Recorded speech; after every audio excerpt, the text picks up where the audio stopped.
Saludos un día más en este espacio, en este canal. Luz a las Naciones, tu canal, en mi canal, el canal de todo. Te deseo que, pues experimente algo precioso y bonito en este maravilloso día. Te saludo, sea mañana, tarde o noche, depende en el lugar donde me estés escuchando en este día. Por lo tanto, pues sea bienvenido a este espacio que no simplemente es mi espacio, es tu espacio también.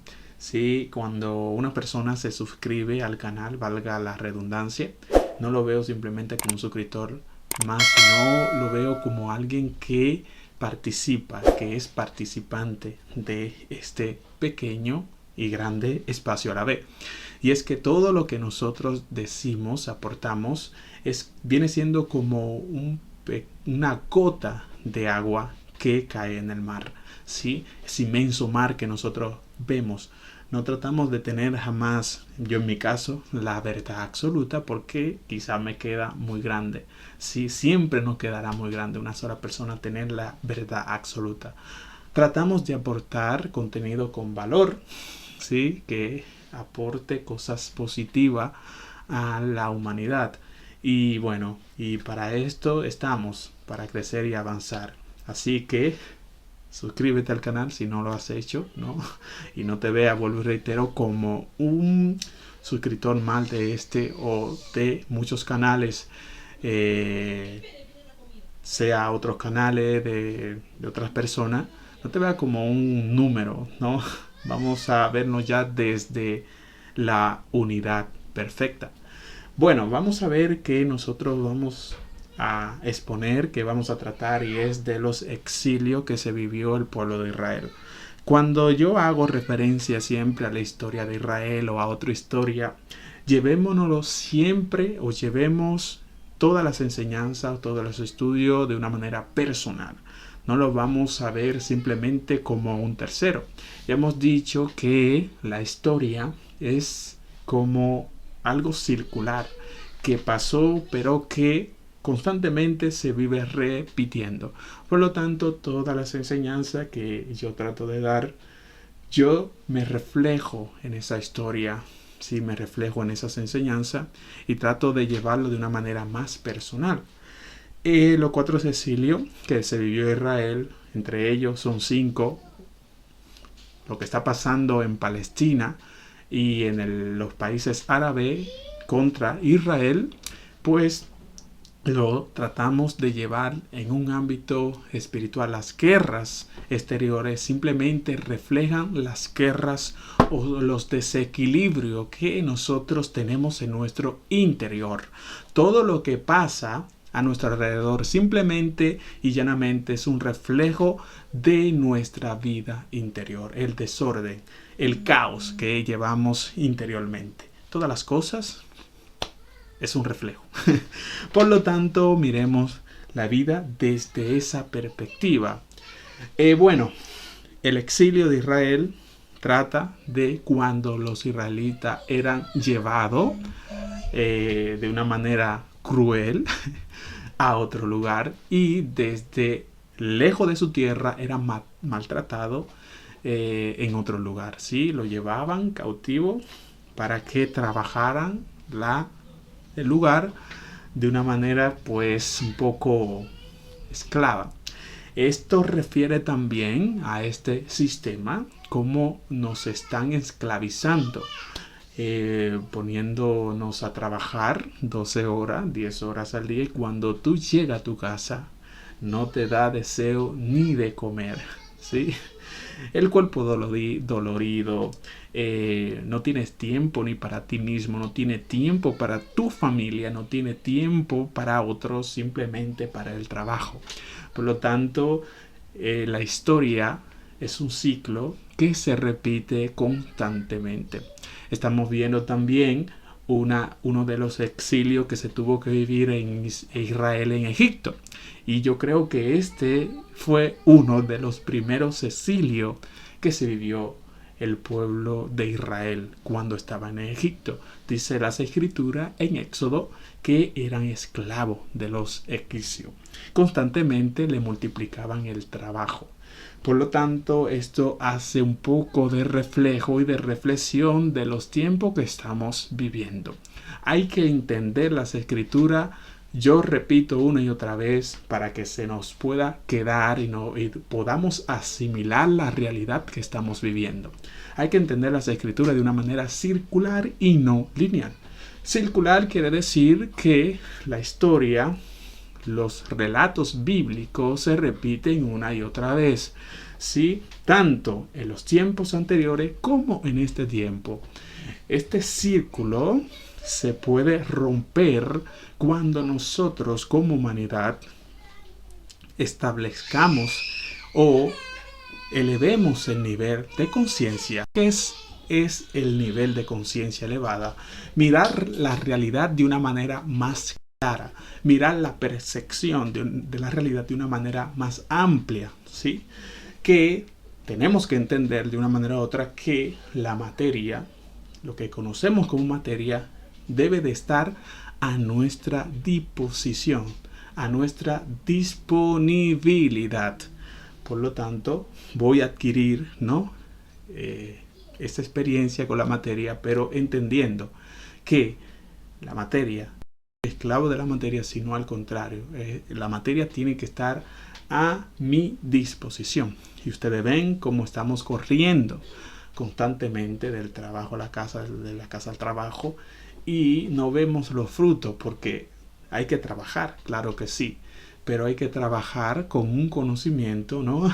De que nosotros podamos disfrutar de los frutos que nos da ese trabajo. Y ese fue una de las cosas que vemos hoy en día, donde el alma pues está exiliada, ¿sí? Donde el cuerpo y el alma están desconectadas entre sí. Cuando hablo del exilio de Israel, estoy refiriéndose, el alma está desconectada, el cuerpo está desconectado, ¿sí? Está haciendo las cosas de una manera automática, ¿sí? Bueno, vamos a respirar un poquito, vamos a meditar un poquito y vamos a entrar en materia, que es lo que queremos como Buda. No, de Buda nada, ¿sí? Por lo tanto, vamos a ver qué traemos en el PowerPoint. He dicho, vuelvo y retiro, que cuando hablamos del exilio de una manera espiritual, estamos hablando cuando el alma está esclavizada y está desconectada de su asignación, ¿sí?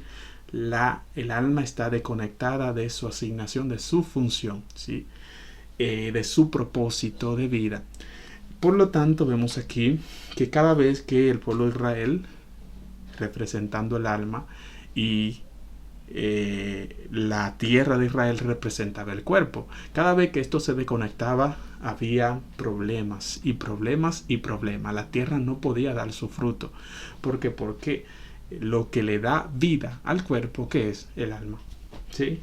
No es una ciencia profunda, ya se sabe de antemano estas cosas que estoy diciendo. No me estoy sacando una de la manga, no estoy aquí, él sábelo todo, no, es cosas que se saben. Por lo tanto, vamos a ver, ¿sí? Cuando eso ocurre, cuando el alma de nosotros está exiliada, ¿qué hace? El cuerpo enferma, ¿sí? Como dice un dicho, corríjame por favor en su comentario, dice un dicho que cuando el cuerpo, el alma dispone, el espíritu dispone y el cuerpo enferma. Creo que es un dicho que dice así, ¿sí? Entonces el alma está dispuesta, el espíritu dispone, ¿no? Lo que quiera, las emociones, y el cuerpo enferma. Esto hace referencia a esos diferentes exilios que a veces no tenemos que vivir, pero ganamos experiencia, ¿sí? Bueno, vamos a ver qué tenemos por aquí para conectar con lo que estamos hablando, porque si no estamos aquí como un loro y no se entiende absolutamente nada de lo que queremos hablar. A ver. Ok. Aquí. Sí. Entonces, cuando se habla del exilio, recuerden la profecía que tuvo Daniel con referente al exilio de Babilonia. Primeramente, no simplemente Daniel, sino que estaba profetizada por Jeremías. Jeremías había profetizado 70 años. Ahora, ¿dónde rayo es que nace ese 70, el número 70? ¿Sí? Ustedes saben muy bien que el número 70 hace referencia también a los 70 que entraron, las 70 familias que entraron con Jacob a Egipto.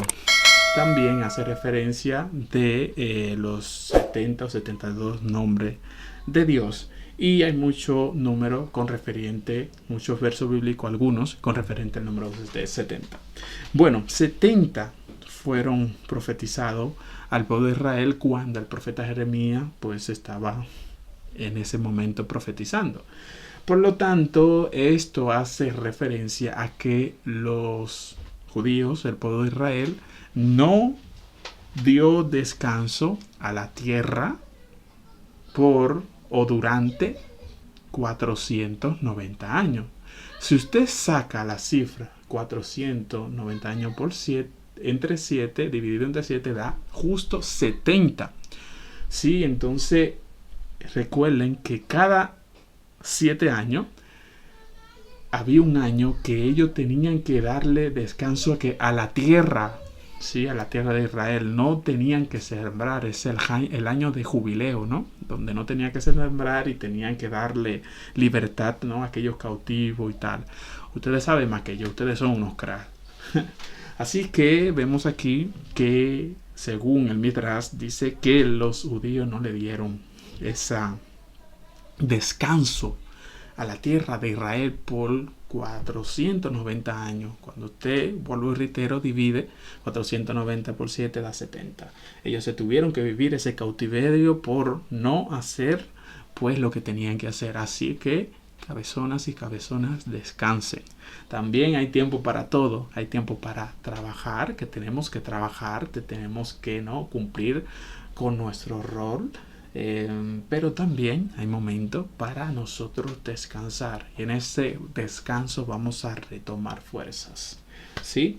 Bueno, primer exilio, ya he dicho, Dios le dice a Abraham, tu descendencia, ¿no? Le daré la tierra prometida, pero antes de entrar a la tierra prometida serán esclavas en esta tierra.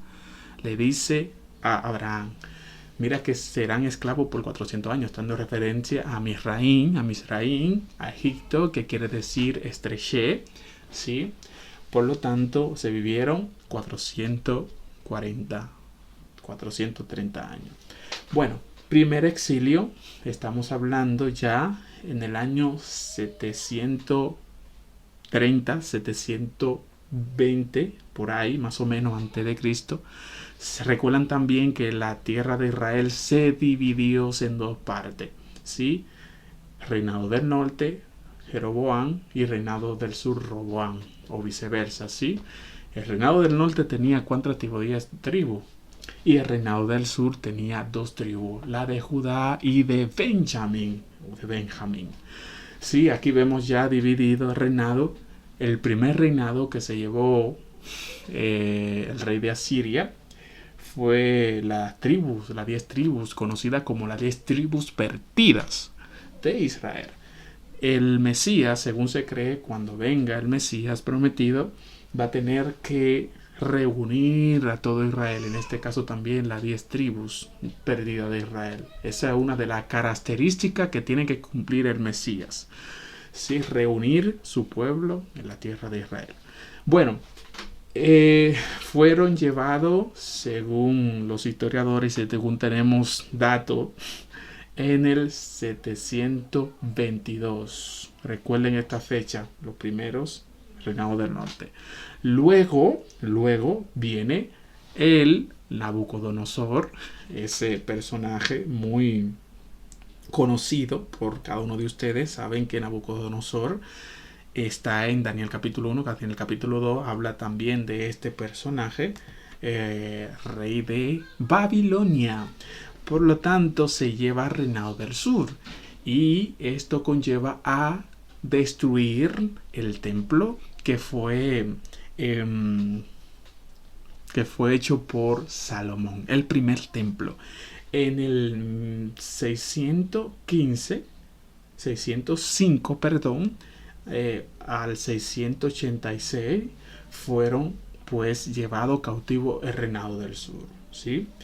Luego de eso, cuando pasa el tiempo, viene otro rey llamado el rey de los persas, Ciro el Grande. Y aquí me voy a detener un poco unas de las cualidades también que tiene que cumplir el Mesías. Es también construir el templo de Salomón, ¿sí? Y Ciro el Grande, según Esdras capítulo 1, ustedes lo pueden leer, donde le da carta, ¿sí? Pero Ciro, este Ciro que nosotros vemos en Esdras capítulo 1, ya estaba profetizado en Isaías 45, hablando de Ciro, ¿sí? Le dice mi ungido, mi Mesías, en otras palabras, que era Ciro. Y es que la palabra Mesías hace referencia, valga la redundancia, de ungido. Hebreo Mashiach hace la referencia de ungido.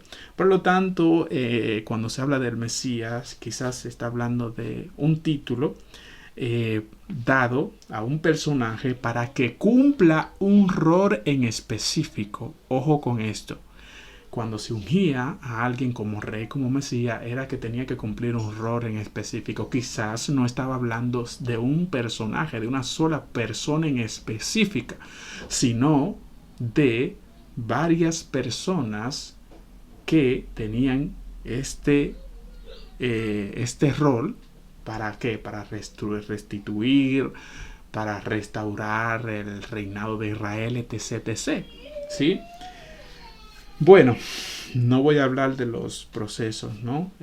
Mesías y era mesiánica quizás sean dos cosas distintas, pero no me voy a detener ahí.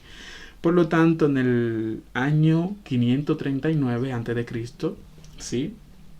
Por diferentes reyes, entra lo que conocemos el imperio persa, ¿sí? La cautividad, ¿no? Con el imperio persa y el imperio de Babilonia. Por lo tanto, vemos aquí personajes muy interesantes. Ciro el Grande le da permiso para que vayan los judíos a hacer casa a Dios, así lo dice, y que vuelven y que retornen a la tierra prometida. Bueno, el caso es que no le dije anteriormente, el Nabucodonosor, cuando entra en el año 586 al reinado del sur y sitúa, pues, y se lleva cautivo, salieron en tres partes. Salieron primero los de Daniel, sus amigos, después salió segundo grupo Ezequiel, y después salió los grupos que quedaban. Se los llevaron por grupo, así como entraron a Babilonia, salieron también de Babilonia por tres grupos. Zorobabel, primer grupo que salió, Esdras, segundo grupo que salió, y Nehemías. Algunos se quedaron en Babilonia. En el caso de Daniel quizás se quedó en Babilonia, ¿sí? Por lo tanto, vemos aquí cómo el pueblo de Israel, ¿no? En este periodo, año 539 a.C., por diferentes reyes, diferentes periodos, salieron los judíos. Bueno, las cosas van más o menos, ¿sí? Más o menos van bien, con algunos percances, ¿no? Sabalá y Tobía, etc., etc., pero el pueblo de Israel poco a poco se va asentando en la tierra prometida. Y eso es lo que pasa con cada uno de nosotros. No esperemos jamás en la vida que en la tierra que cada uno de nosotros se nos prometió, nos vamos a asentar de la noche a la mañana. Todo toma su tiempo. Todo, absolutamente todo. Ustedes lo ven, el mayor ejemplo en la creación de Génesis capítulo 1. Dice, en el principio se crearon las cosas, cielos y tierra, y se fueron creando el cielo, la tierra, los animales, etc., etc., todo en un determinado tiempo. Por lo tanto, no nos desesperemos, porque las cosas buenas cuestan, ¿sí? Bueno, seguimos aquí. Por lo tanto, ya estamos asentados en Israel, año 539, año 537, por ahí se van retornando diferentes grupos, y eso es lo que pasa con cada uno de nosotros. Cuando nuestra alma decide retornar y decide de nuevo, estaba divorciada de nuestro cuerpo y decide retornar a nuestro cuerpo, recobramos vida, esperanza, recobramos fe, fuerza, ¿sí? Y esperemos, ¿no?, que en estos momentos difíciles que estamos atravesando volvamos a retomar esos cánticos, esa esperanza, esa fuerza y esa fe que pues solamente podemos llegar a ella cuando nuestro espíritu, nuestra alma, nuestro yo potencial está casado nuevamente con nuestro ser, con todo nuestro cuerpo y con toda nuestra alma. No están divorciados, ¿sí? Por lo tanto, nos vamos a enfermar si no estamos divorciados de nuestro propósito de vida, de nuestra asignación. Así que detecta esas asignaciones, detecta esos propósitos, a qué fuiste llamado, para qué eres bueno aquí en la tierra, y empieza, ¿no?, a explotar de una manera positiva. Cuando digo explotar de una manera positiva, de una manera buena, tus cualidades, ¿sí? Ayudar a otro, ¿sí? Empieza a distinguir de que eres bueno o buena, ¿sí? Bueno, estamos asentados en nuestra tierra prometida, pero tenemos que trabajar en ella, ¿sí? Y eso se toma su tiempo y su proceso. ¿Por qué? Porque el enemigo destruyó anteriormente. Nuestro enemigo es Nabucodonosor. Nuestro enemigo es la inclinación al mal. Recuerden que nosotros tenemos dos inclinaciones, ¿sí? Una inclinación buena y otra inclinación al mal. Las dos son necesarias. ¿Por qué? Porque si llevamos contrapeso cuando nosotros vamos al gimnasio, siempre para tener esos músculos desarrollados tiene que haber un contrapeso. Si no llevamos un contrapeso, algo que vaya en contra, entre comillas, de nuestra voluntad o de nuestra fuerza, no adquirimos o no podemos desarrollar esos músculos. Mire lo mío. Sí, bueno, yo estoy un enclencle, pero trato de ir un poco, al gimnasio. Bueno, y tenemos que aprender a que esas dos inclinaciones batallan, ¿no? ¿Para qué? Para que nosotros podamos adquirir experiencia, estrategia, podamos crecer, avanzar en nuestro diario vivir. Bueno, por lo tanto, inclinación buena, inclinación mala, ¿no? Cuando nosotros nos inclinamos a la mala inclinación, nuestra alma es llevada al exilio. Sin duda alguna. Nuestros malos deseos, nuestros malos pensamientos, cuando lo ponemos por práctica, cuando las pensamos constantemente, pues nuestra alma va automáticamente al exilio. Y ahí se vive una experiencia no muy buena. Pero cuando mi alma está constantemente inclinado hacia el bien, hacia una mente altruista, hacia una mente positiva, a pesar de los momentos difíciles, que es difícil, pues llevar esta mente a hacer las cosas positivas cuando un momento trágico estamos pasando en el mundo, pero no es imposible, se puede. Bueno, pasamos ya, estamos listos, estamos trabajando en nuestra tierra prometida. En este caso nos dieron ya permiso, Ciro, de ir y construir casa a Dios. Haciendo referencia de la casa a Dios, es una enseñanza muy importante en nuestras vidas, porque nosotros simplemente hacemos mención a lo exterior. Está bien hacerle caso a Dios a lo exterior, pero lo más crucial y lo más importante en tu vida debe de ser hacerle una morada a Dios en ti. Ese es el objetivo, que tú y yo le hagamos una morada a Dios. No simplemente miremos a Dios algo exterior, que se puede reflejar Dios en lo exterior, claro que sí, pero lo miremos desde nuestro interior y aprendamos a hacer una buena morada desde nuestro interior al Eterno. Entonces, trabajemos constantemente haciéndole esa morada a Dios, que Dios habite en nosotros y podamos reflejar a otro ese amor, esa paz, ¿no?, que desde nuestro interior emana al exterior. Bueno, los griegos entran aquí, que es la inclinación al mal, ¿sí? Tratando de que nosotros nos desenfoquemos y podamos enfocarnos en las cosas exteriores, vuelvo y reitero. Por lo tanto, cuando Alejandro Magno llega, recuerde que Alejandro Magno fue un gran conquistador, ¿no? Macedonio.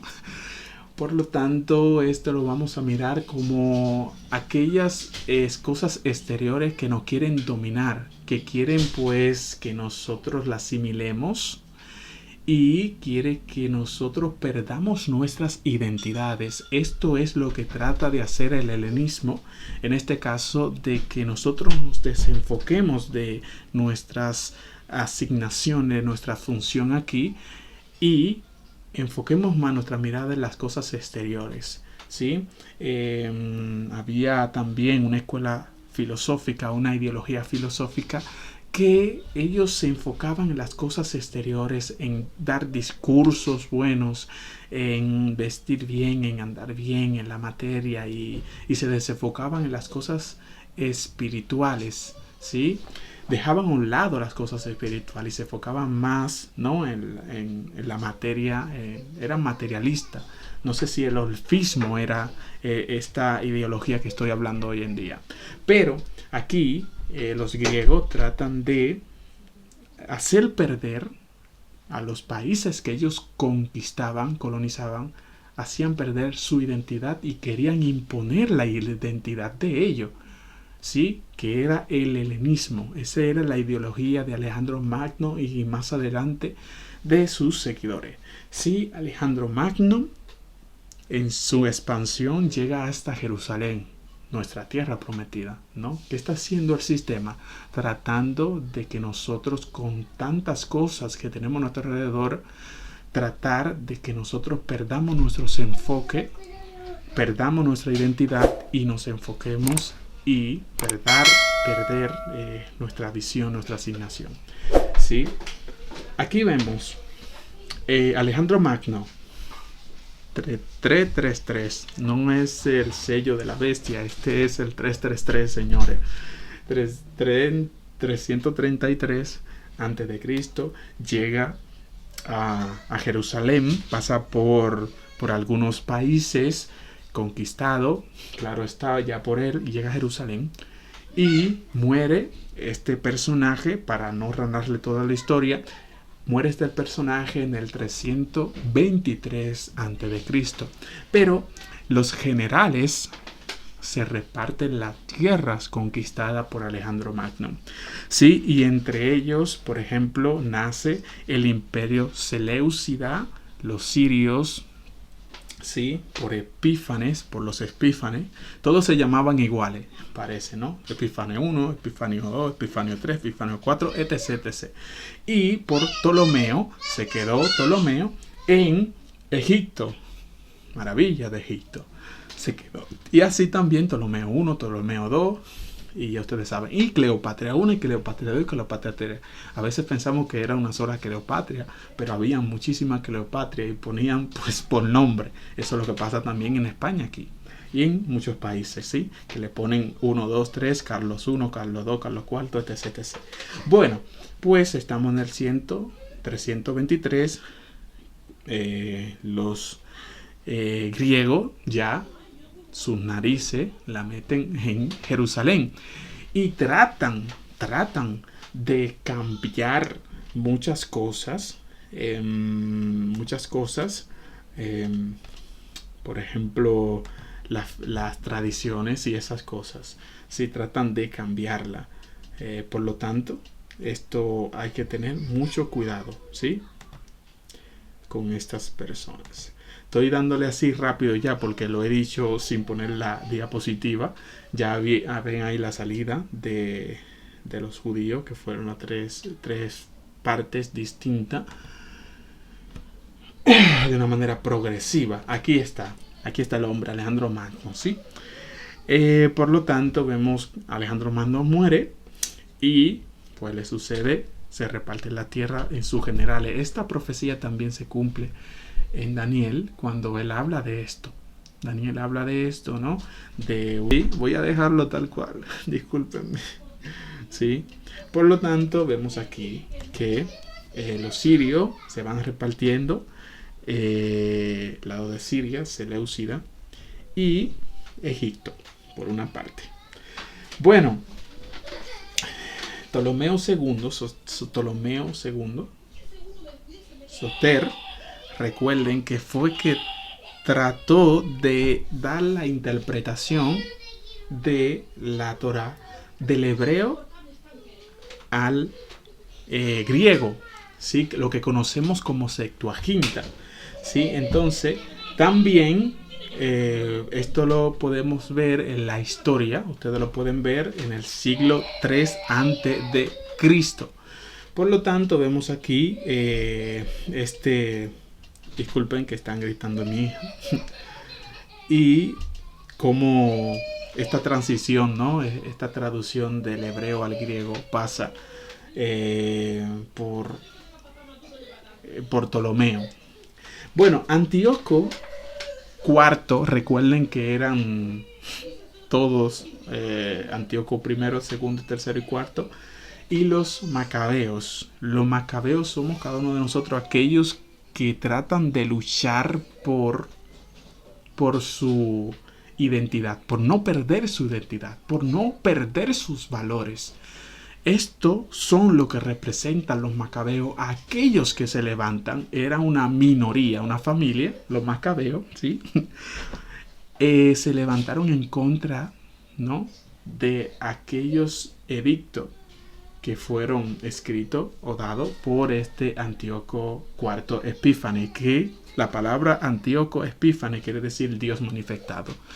Imagínense, de Dios manifestado quizá no tenía nada, ¿sí? Entonces vemos aquí esta cualidad que tiene Antíoco IV Epífanes. Quería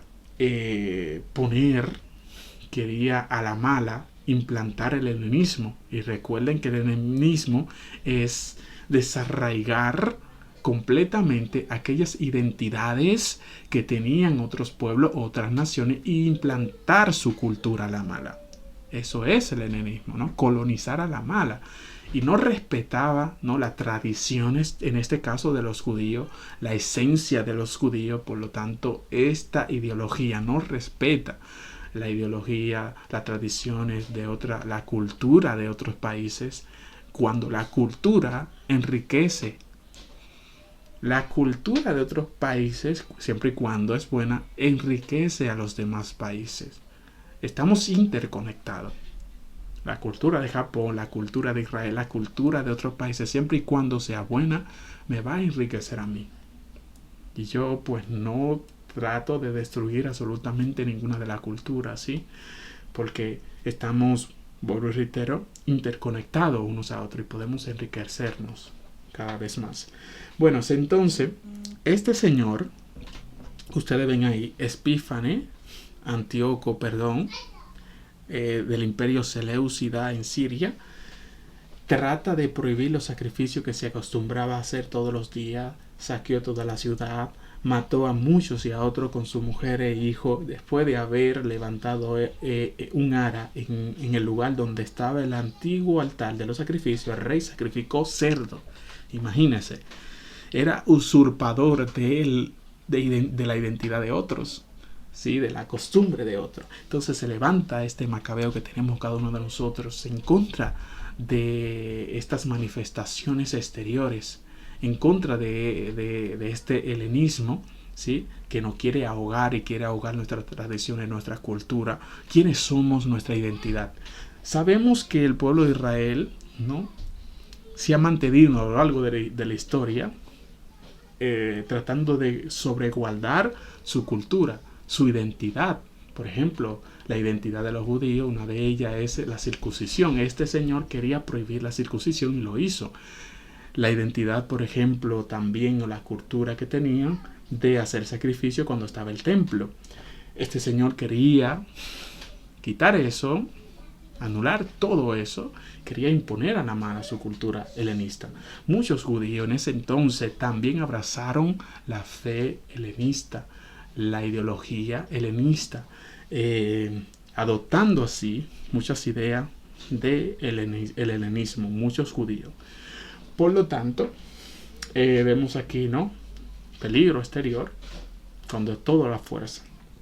Obligó también a los judíos a que olvidando el culto de su Dios, adoraran a los que él consideraba dioses y levantarles en los pueblos a la ciudad santuarios, altares en los cuales todos los días sacrificaban cerdo en vez de los animales puros. Es lo contrario que quería hacer el Altísimo, ¿no? Le ordenó que no circuncidara que a sus hijos, amenazándolo con castigos si procedían en contra de esta orden. ¿Sí? También algo que quiero decirle a cada uno de ustedes, y también a mí, el primero, y es que a esos pueblos, a esas naciones, en este caso Babilonia, Egipto, que fueron llevados los israelitas, a veces en contra de su voluntad, ellos fueron influenciados, podríamos decir, de muchas cosas que el pueblo practicaba. Los pueblos practicaban, ¿sí? Yo escuchaba, por ejemplo, algo muy interesante acerca del zoroastrismo. El zoroastrismo nació en el siglo 8 a.C. y también pregonaba a un solo Dios. Pregonaba la moral, pregonaba muchas cosas y se cree, esto no lo estoy afirmando, sino que según lo que he leído, según la historia, según fuente, se cree que el judaísmo y el cristianismo adoptó muchas cosas que otras naciones hacían que, claro, que eran buenas, ¿sí? Entonces, aquí vemos, ¿no?, el zoroastrismo. Vuelvo y reitero que era la religión oficial, más adelante fue la religión oficial de los persas. Cada imperio, recuerde que tenía su religión oficial, en este caso Roma, ¿no?, que adoptó esta religión oficial llamada el cristianismo, año 330, 325, por ahí, después de nuestra era, o después, perdón, digo no de nuestra era, sino después de Cristo. Por lo tanto, vemos aquí Antíoco, donde hizo todas estas autoridades hasta o después, hasta el siglo 100, el año 164 a.C., ¿sí? Bueno, luego, ya saben, el último y más extenso exilio, los romanos, que habla también Daniel acerca de los romanos. En el año 63 esto se llevó a cabo por ¿quién? Por el general Pompeyo. Llegó a Jerusalén en el año 164 por un debate que había después de la muerte de una mujer llamada Alejandra Salomé, ¿sí?, que sumió a Judea en una guerra civil entre sus dos hijos, Carno y Aristóbulo. Esto lo refleja Josefo acerca de estos dos personajes. Entonces se llevaron un debate, entonces entra los romanos ahí en escena, como dicen. Es como cuando entra el Estados Unidos, cuando hay dos países que se están, o dos países sí que se están matando entre ellos. Vamos a ver, entonces, esto es muy extenso y lo voy a tener que hacer en dos partes. Luego Antípatro, padre de Herodes el Grande, entra también en acción. Y es que aquí hay algo muy interesante. El imperio amosneo, que es el imperio macabeo, después fue disuelto y entra en acción, ¿quiénes? Los herodianos. Herodiano ya viene de la palabra Herodes, ya saben ustedes, ¿no? Entra en acción cuando hay la debate, la disputa de los dos hermanos, recuerden, cuando entra una guerra civil, Israel, y dejan a Elicarpo como sumo sacerdote y como rey de Jerusalén. Por lo tanto, vemos aquí algo muy interesante. Después de eso, mandan a matar a Elicarpo. Elicarpo, sí. No es Elicarpo. Mandan a matar a aquel hermano, disculpen, que está como sacerdote, sumo sacerdote y rey. Y se pone Herodes el Grande. ¿sí? Con mucha estrategia llegó Herodes el Grande a ser rey de Jerusalén. Dicho sea de paso, por lo reitero, que Herodes el Grande y su familia no eran nato en sí judío, ¿sí? Tenían mitad, eran de la tierra de Edom. En este caso Antípatro se cree que era el padre de Herodes el Grande, se cree que fue se convirtió al judaísmo, ¿sí? Por lo tanto, vemos aquí un vaivén acerca de este tema, ¿sí? Bueno, aquí vemos a Herodes el Grande, que era pues llegó a ser rey de Judea, de Israel, de Jerusalén. Entre los años nació en el 41 a.C. Y hasta el año 4 a.C. Sí, después le sucede, ya saben, Herodes. Y este es el imperio herodiano, pero claro, hay uno que está gobernando más adelante o en ese tiempo que es más grande que Herodes el Grande, ¿sí? Que es el imperio romano, ¿sí? César, Augusto, o Julio César, perdón. Julio César es aquel que está gobernando y bueno, tiene un gran imperio, y el que está gobernando en Jerusalén, en este caso Israel, es Herodes el Grande. Y hasta aquí lo vamos a dejar. Si ustedes quieren, podemos seguir este maravilloso estudio, una segunda parte, porque es muy extenso. Es muy extenso, ¿sí? Entonces, lo vamos a dejar hasta aquí. Y así ya no lo agobio mucho cada uno de ustedes. Bueno, pues nada, pues ya seguimos en contacto. Suscríbanse al canal si no lo han hecho. Y bueno, seguimos a la vuelta de la esquina. Nos veremos pronto.